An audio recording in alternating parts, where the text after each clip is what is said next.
प्रणाम।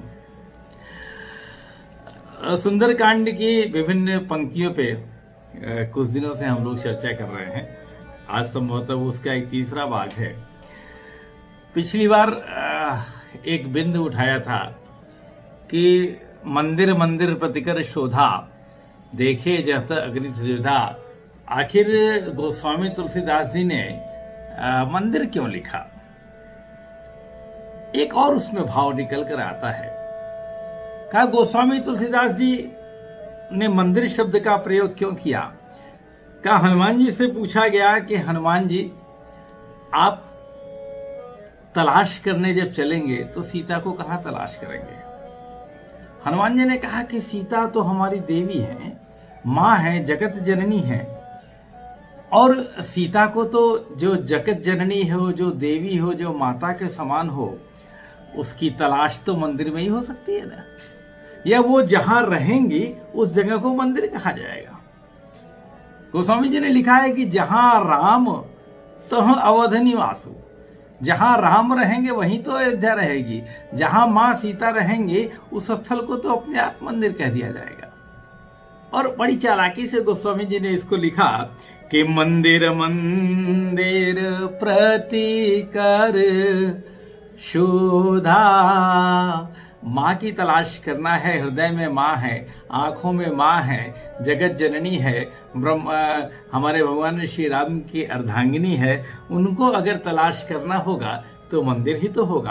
कहा जहां वो जा रहे हैं हनुमान जी, उनको लग रहा है कि यदि इस बिल्डिंग में होंगे तो ये तो मंदिर ही हुआ, इसलिए उन्होंने मंदिर मंदिर शब्द का प्रयोग किया। और मंदिर में मिलता क्या है कि देखे जहां तहां अगणित जोधा देखे। क्या जोधा, योद्धा इतने क्या, किस बात के प्रतीक हैं? क्या योद्धा अहंकार के प्रतीक है। कहा इतने योद्धा थे, इतने लड़ने वाले थे, इतने लोग रक्षा कर रहे थे, और कोई हनुमान जी को देख नहीं पा रहा है। उसके दो कारण हैं। पहला कारण तो ये है कि मसक समान रूप कपि धरी लंक ही चले सुमिर नहरी, मच्छर के समान रूप धर कर गए हुए हैं। और दूसरा कारण क्या है कि दूसरा कारण यह है कि अहंकार जब व्यक्ति के अंदर होता है, जब जो धाव के अंदर इस बात का अहंकार है कि हम बड़े बड़े रक्षक हैं, तो वो छोटी मोटी चीजें नहीं देखते। और हमारे आपके जीवन में यही होता है। कभी कभी हम बड़े बड़े अपने आप को बहुत बड़ा समझते हैं, तो जीवन में जो छोटी छोटी घटनाएं, चाहे वो हमारे पक्ष में हो, चाहे वो विपक्ष में हो, चाहे किसी का छोटा सा प्रेम हो, या ऐसी कोई छोटी सी बात हो जो जीवन में आपका नुकसान कर रही हो लगातार, उस पर हम ध्यान नहीं देते। इसलिए हमें अहंकार से दूर रखना चाहिए। और क्या हुआ रावण के राज्य में कि ये सारे योद्धा हनुमान जी को पकड़ नहीं पाए। हनुमान जी सारे मंदिरों में, सारे भवनों में उन्होंने खोज डाला। किसी ने पूछा कि जब सीता वहां नहीं मिली तो उसे मंदिर कैसे कहा जाएगा? मैं आपको एक उदाहरण देना चाहता हूं। मुझे याद होता है, मैं झांसी जब पोस्टेड था तो ओरछा में एक मंदिर है, और ओरछा के उस मंदिर की कहावत है कि जहां पर वास्तव में हमारे विद्यमान हैं भगवान श्री राम, वो वास्तव में मंदिर नहीं है, वो एक रसोई है।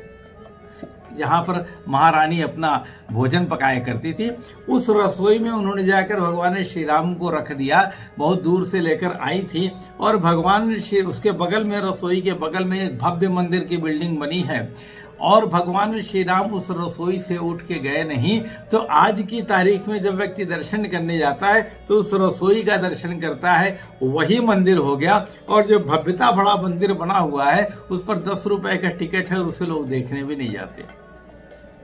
तो मंदिर किसे कहा जाएगा? जहां मां रहेंगी, जहां जानकी रहेंगी, जहां ईश्वर रहेगा। इसलिए गोस्वामी जी ने मंदिर मंदिर प्रतिकर शोधा, देखे जहता अग्नि त्रिविधा की बात कही। और आगे हुआ क्या? गयौ दसानन मंदिर माही अति विचित्र कही, जात सो नाये शयन किए देखा कपीते ही। रावण सो रहे हैं, क्योंकि हनुमान जी ने प्रवेश कब किया है? रात्रि में प्रवेश किया है। मसक समान रूप धर कपि धरी, और रात में प्रवेश किया, और रात में प्रवेश करके पूरा नगर घूम कर कहाँ आ गए? विभीषण के पास।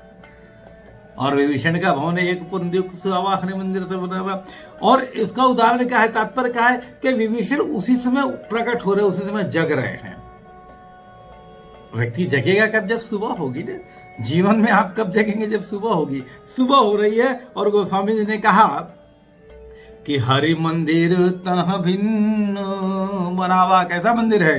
राम आयुध अंकित गृह शोभा बरणी जाय, नव तुलसी का वृंदतः देखिए रसिक पिराय। किते ही समय विभीषण जागा। सुबह ही विभीषण प्रकट हुए, विभीषण उठे। बड़ी अच्छी चर्चा है। और विभीषण ने उठकर क्या किया?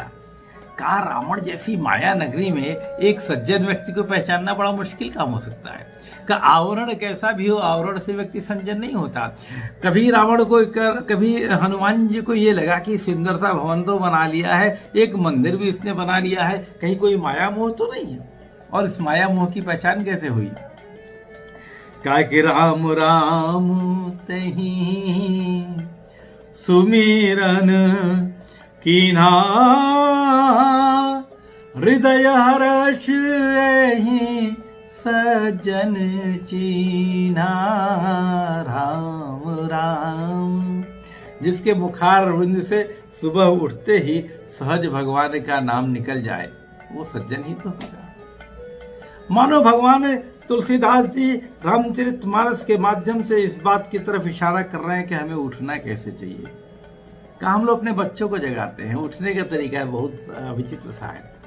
का उठना कैसे चाहिए? वो स्वामी जी ने कहा कि प्रात काल भगवान श्री राम उठ के रघु नाथा, मातु पिता गुरु नाम ही माता।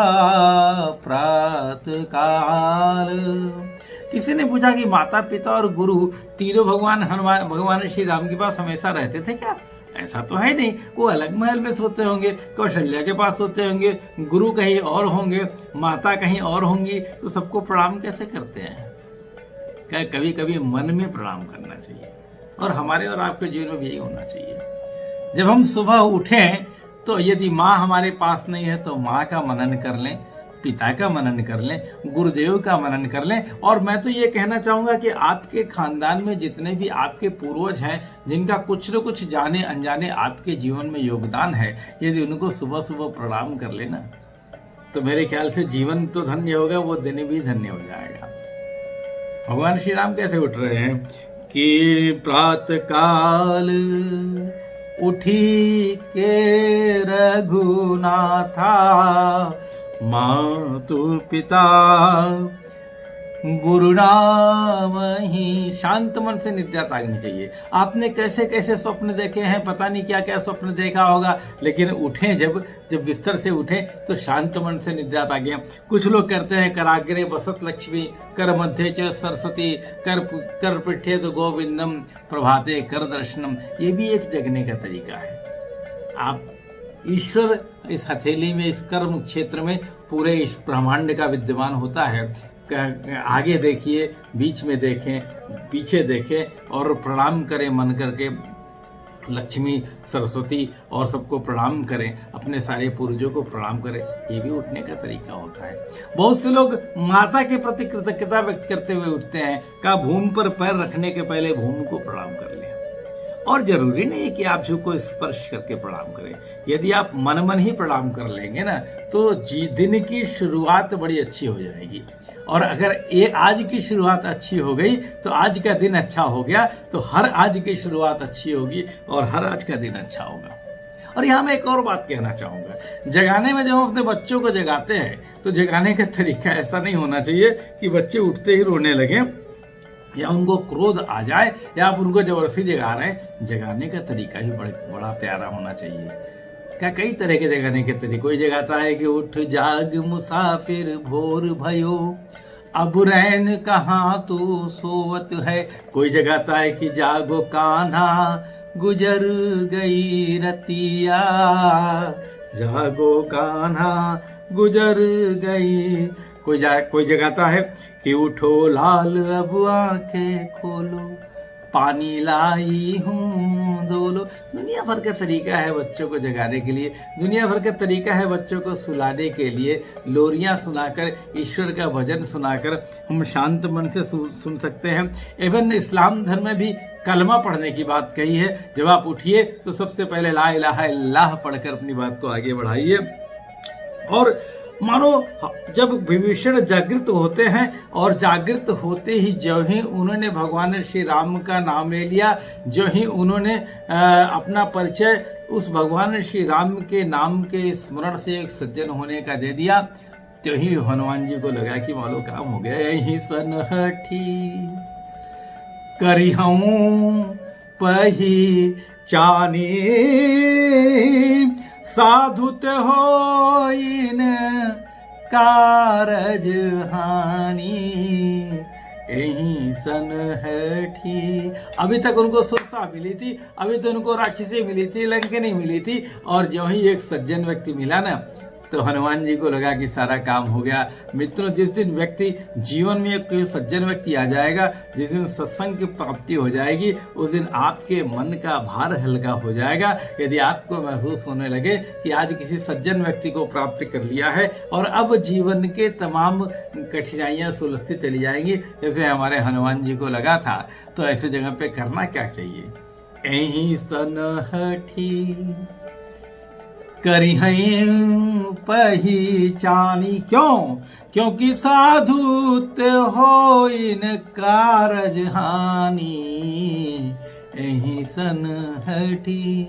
जिसे आपका मन पसंद कर ले, ये मानो वास्तव में कोई सज्जन है, उससे पहचान करने में संकोच नहीं करना चाहिए। क्योंकि यदि जीवन में एक सज्जन व्यक्ति आ जाएगा आपके, कुछ पल के लिए ही भले आ जाए, कुछ क्षण के लिए ही भले आ जाए, तो कुछ न कुछ आपके जीवन को देकर ही जाएगा। मानो इस प्रकार की शिक्षा गोस्वामी तुलसीदास जी रामचरितमानस के सुंदरकांड के हिस्से से देना चाहते हैं। समय चूंकि काफी हो रहा है, इसलिए अगली कड़ी में, अगले जोड़ में, अगले पुष्प पे कुछ और बातें की जाएगी। तब तक के लिए प्रणाम।